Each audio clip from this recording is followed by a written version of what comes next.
Today on this Land Rover we're going to do some repairs on the top and bottom ball joints. Oh, wait a minute, it's not a Land Rover, it's a Dodge. I was confused by all the rust. This is my friend Curtis's truck. We're helping each other out. Curtis helps me out, I help him out. So that's how we sort of jive around here. But this car is in a very bad state of repair. So it's up on the lift and Curtis, well, he isn't here yet, he's doing the clutch because very poor quality clutches in these cars, very small, and clutch is slipping. So we got it in, pull the box out, put it back in again. He's coming in to box up, but I'm going to get a jump on this wheel bearing down here, and I'm just going to move the camera a little bit. Well, it's not, I keep saying it's a wheel bearing, but it's actually the top and bottom ball joint. And you can see how it's pulled this tyre off, look. This is why I really stress that we should have sensible annual inspections. If not, annual sensible 6-month inspections where you can just pass a car through over a pit like they used to do in New Zealand and just say, right, you need to do that and that for your next inspection. And all the cars were relatively safe. But look at this. Not only is it bald and dangerous, oh my gosh, it won't do it now, will it? Oh, I've got the jack under it. Wait a minute, I'll have to move the lift, it's on the suspension point. I had to move the stand yesterday to get so we could get the clutch in. Anyway, going back to this, quite dangerous. The ball joints are bolted in at the top, but there's a nut and bolt at the top, but it's pressed in at the bottom. Let me take the wheel off. Now, I've not done one of these before, so let me take the wheel off and let's see what we can find. So after removing the brake caliper and tying it up out the way, the disc then falls off. Now the thing is, what we're supposed to do is get this nut off here, undo the top and bottom ball joints, undo the tie rod end, and this assembly should come off. However, we've got an advanced state of metal worm, as you can see by the back plate. Well, that's all that's left of it. And that's it. Now you'll notice on this one, I can't get my camera around any further, unfortunately. I'll try a better shot. But these Dodges have torsion bar suspensions like the old Morris Minors, which means you don't have a big coil spring here, so there's less to fight against, which isn't a bad idea really. But you know, we've got these ball joints here that are absolutely shot. You know, the rubbers have gone, no grease points, really bad idea. But like I say, in theory what you're supposed to do, because most cars are exactly the same, you undo the hub nut, top and bottom, tie rod end, pull that assembly off, change the joints, Bob's your uncle, Fanny's your aunt. However, we're going to be struggling. So I'm going to try a different technique on this to get this wheel nut off, because my oxyacetylene is right down at the other end of the shop, down 2 steps, and I don't want to bring it all the way up here just to do this. So I'm going to try something that you could do at home. So what we're going to use is a little technique I've not used for a long time, and we're going to warm this nut up because we don't want to damage the bearing, and we're going to apply a little bit of candle wax, and hopefully that will get sucked into the thread of here and expand the nut at the same time, so it should come off. Now I have to tell you, this is the actual candle that Elton John used for Candle in the Wind.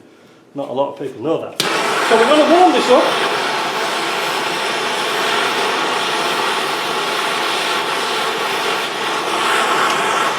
And we're using MAP gas. You can buy this anywhere. A lot more heat than propane.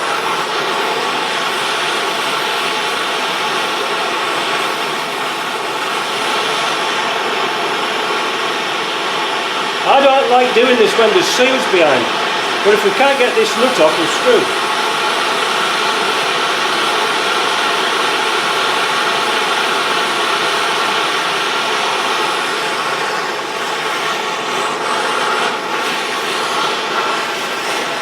So why do we use candle? Doesn't catch fire. Well, you see, the thing is, if you're going to use very difficult talking to you and holding the torch at the same time. But if you use like a solvent-based penetrating oil,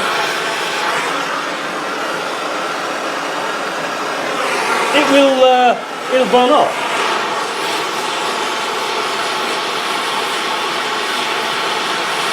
Now I tried this earlier with my 230 pound gun on it and it wouldn't have it.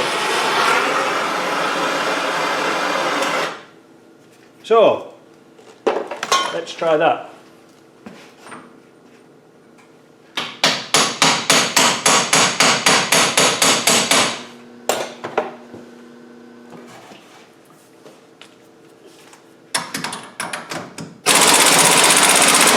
All turning. Oh, of course, that won't go through there.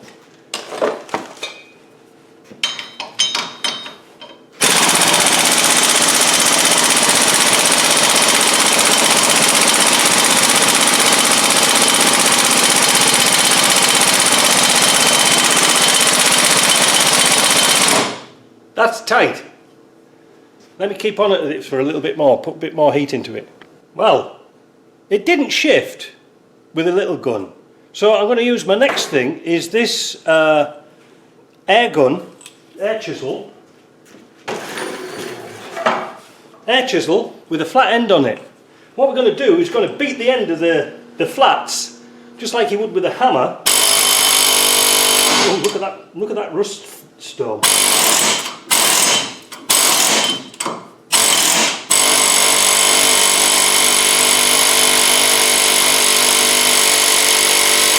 Remember that candle wax is in there still.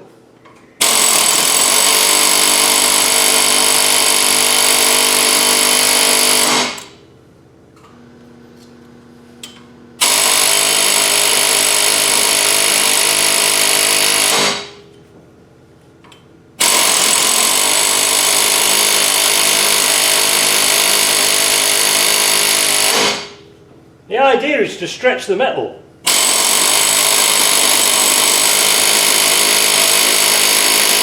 Right, let's try that. Now I bet that socket's warm, just wait a minute, I'm going to have to cool it down.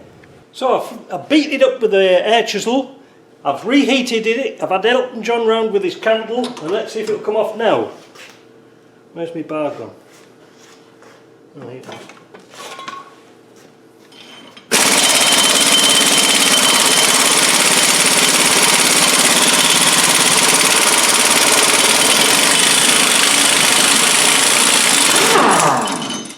Thank you, Sir Elton.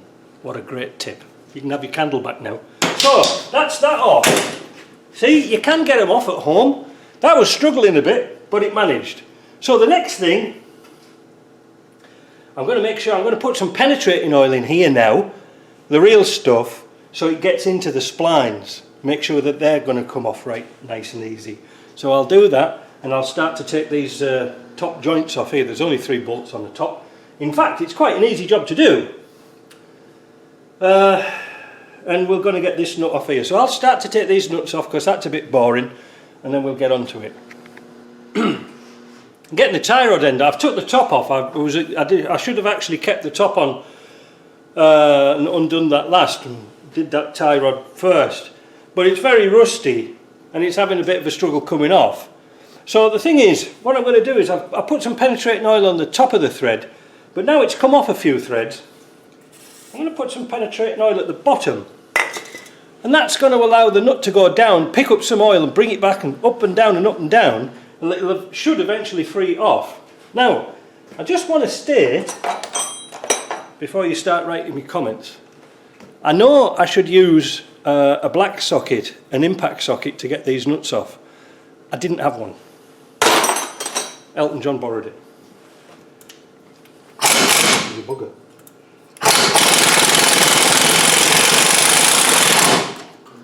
Now, here's another tip.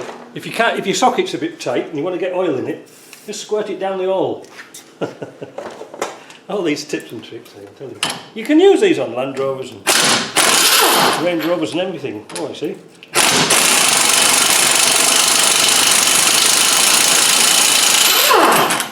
Oh, it's not coming off. That is tight. Right, we'll have to think of something else. That's too big. What the heck size are these? Oh, wait a minute. It's that one.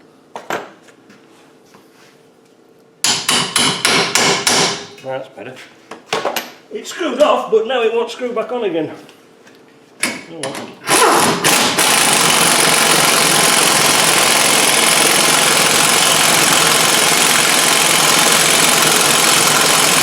I inadvertently picked up the wrong socket when I put it back on again.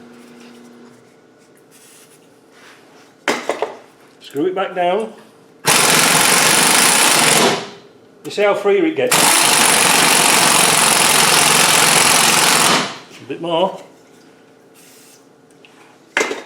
Of course, we've got to put this back on again.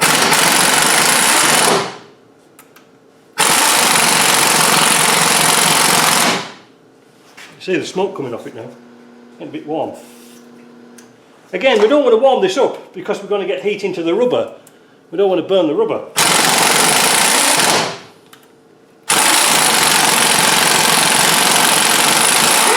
There she goes. Now we'll put a new nut on there because that one's probably jiggered. Now to get that out, I'm going to have to use a big hammer. You always turn the camera off when you think it's on. Anyway, to get it off, just give them a big beat on the side like that, like Michael Jackson would do. Just beat it. The shock will just temporarily open the taper and allow that to drop out.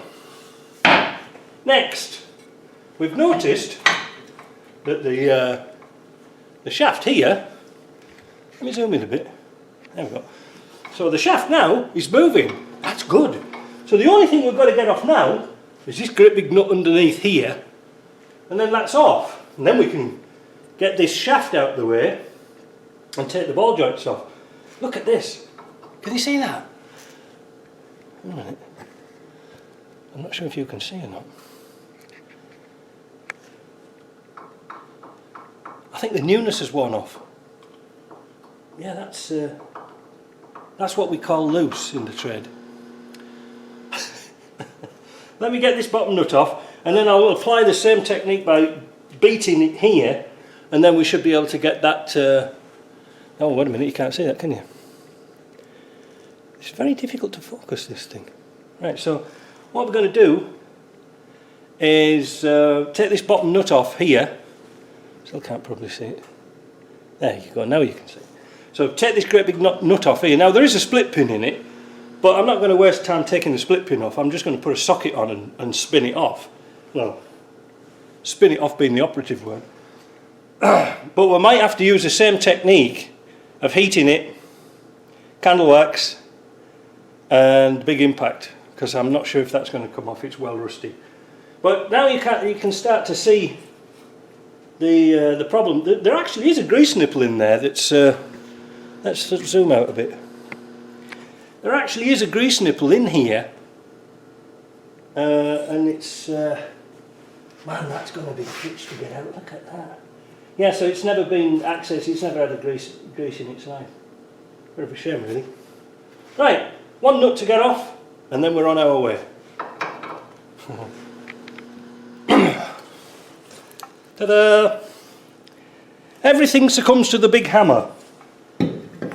One of these days I'll do things of tools that I use, but this is a lovely size hammer. I don't know how many pounds it is, but great for getting tie rods and ball joints and things like that out. So, now we have to get this bit off. I'm getting quite puffed out now. Yeah, I've got to get this off.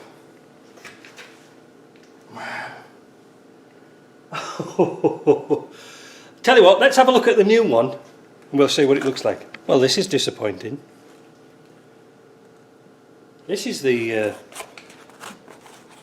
original parts piece, and this is it here. Well, there's nowhere to put a circlip in it. I'm just wondering if it's the right one. Bit of looseness in there, loosey-doosey. Maybe we could pack it with grease. Now, this is a mechanic's dilemma. If I take that out there and this is the wrong one, we've got a disabled vehicle on the hoist. And that's no good because it's going to be here all weekend. And I want to put that through my TDI engine together. Now, how on earth is that supposed to look? Man, oh man. Is it just pressed in? Because if it's pressed in, there's nothing, there's only the weight of the torsion bar pushing it down to keep it in. Or are you supposed to beat the top over? Whew. Wow. No wonder he didn't want to do this. Yeah, it's got a circlip in it, but there's a circlip in that one, but there's no circlip groove in this one. I think in times like this, we've got to have a look at the old computer and have a look and see what somebody else has done, because I've not done one of these before, as I said. But when I see this is the part, and you give the chassis number for the part, so this should be right, but I don't want to go through all the trouble of fitting it if this isn't the thing. So let me go and have a look and we'll come back. So the parts delivery man's just been, which isn't too bad for a Saturday morning. And again, this was the original that was supplied to us from like a factory original, but this is an aftermarket one, and you can see the groove that goes in here, and there's also provision to put a grease nipple in there. And I think the reason is that when these are done in the factory, these are to go into brand new bottom arms that goes on the suspension, whereas it's already got one in like this. My concern was if I was to put this in, this could actually come loose. So we're going to put this one in. So we're going to have a lot of fun getting this out, but I'm going to show you a piece of kit that we've got to get to aid us to get this out. So first of all, I'm going to chisel off. I'm not going to mess about taking that off. I'm going to put a chisel through it, take that circlip off, and then we're going to use this special tool. So this is the set of tools that we're going to use to take the bottom ball joint out. It's a great big C-clamp type thing. There we go, that's better. And it's got spacers and bits and pieces properly designated to do this job. I'm going to set that up and hopefully we can force it out. Got the circlip off and it was starting to open up the tool. So we don't want to break that tool because we want to use it to put the new bushing back in. So unfortunately what we're going to do, we're going to get a slitting disc and cut this, and we're going to destroy it from inside, you know, collapse it. That's the only way we're going to do it. Now I think it is. This is already a replacement one, and because the replacement one, you know, it's got splines on it. I think water's got down the spline and just rusted it solid. So we're going to have to try and get that out and beat it out. But we don't want to beat it over, hammer it out, because if we do that, we'll mushroom over the top and make it even worse to get out. So slitting disc, cut that off, and away we go.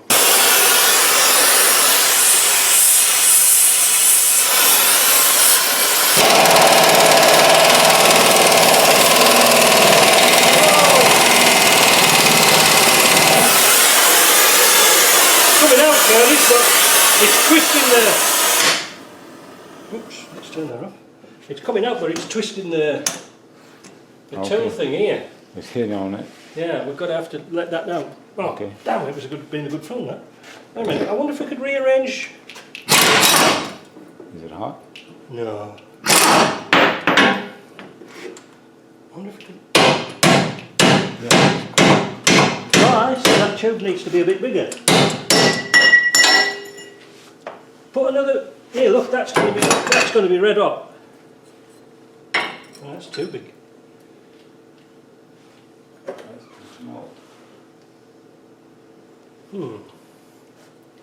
I'll get out. Huh? No, it'll knock out. I need something to knock it out with. The problem is, you see, you can't swing it with a bloody hammer because this thing's in the way. Pull that back out of the way. It's just a pity. I can't understand why that sets like that. You want to stop the camera? I don't know. Just leave it running. It's going to do it. It's just that lip there's... I'll tell you what. Oh, well, give me a socket. Give us that. Get that tube. Pick it up with a pair of pliers because it's hot. Yeah, we'll turn this up. So after a bit of excitement, we got it out and we realised that this tube that was supplied in the universal kit wasn't really universal, so we put a split in it, and after that it just popped out. And what we were doing was we were fighting against the lip inside here. So I'm just going to put that outside because it stinks, and then now we're going to force in the new joint. Well, so much for a universal kit. We're having to resort to use a porta power because you just can't get the bushing. So we've got the porta. Oh, that's heavy.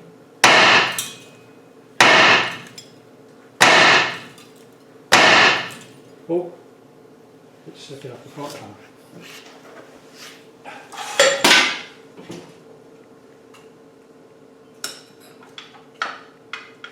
Oh, it's disconnected. Hold it there.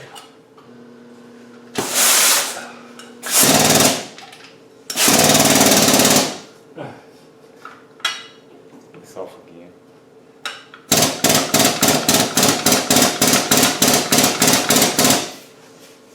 So we can't lift it up too far because we're going to tip the car. So we're just trying to hit on the sides a little bit to get it to go in.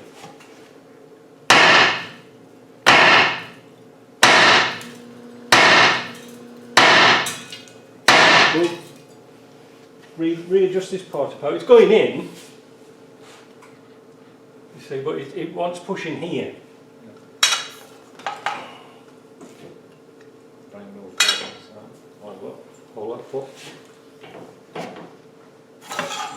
Right, just put it on an angle a bit.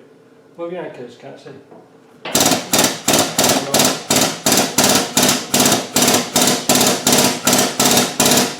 Because it's tipped. It really wants hitting here, but there's nowhere to hit. Just give it another tap there. It doesn't. It might drop a bit, but don't hit my hand. Go on. Go on. Again. Again. Again. Again. Go. You get the circlip on there. That's how to do it. What a carry on. Kit's absolutely bloody useless. It doesn't come with the right sizes for this. It's too the clamp piece, like the G clamp piece, is too shallow. Anyway, we've got it in. It's a bit of a crude way of doing it, but I don't think it'll come out, do you? No. Right, let's get it clipped up. So the next thing is we've got to fit the circlip to it. Get all our tools and things like this out the way. That was. Is there? Yeah, I'll get that circlip on it and. Oh, I need help. Yeah, I'll go and get my circlip planners. Yeah, so 5-minute job. What do you think? You thought Land Rovers were a bad, eh? Doing a top and bottom ball joint on a Defender. What a carry on, eh? Never mind. At least we worked it out. But don't attempt this without a hot axe, because I don't think we'd have got it out otherwise, would we? No. Still want to do the other side? No. All right, we'll talk to you later.